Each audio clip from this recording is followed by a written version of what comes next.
A kilobot is a very small, low-cost research robot designed specifically for swarm robotics experiments.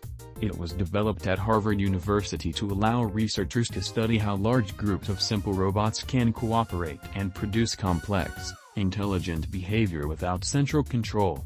A single kilobot is limited, but together, hundreds or thousands can act like a coordinated system. Swarm robots are used to study and apply collective intelligence, in which many simple robots work together according to local rules.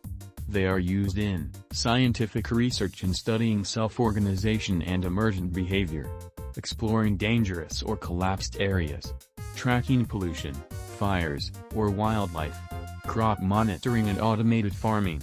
Kilobot offers several benefits, especially for academic and research environments. It enables experiments with hundreds or thousands of robots.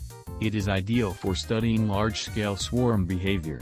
It is used in swarm robotics and collective intelligence studies.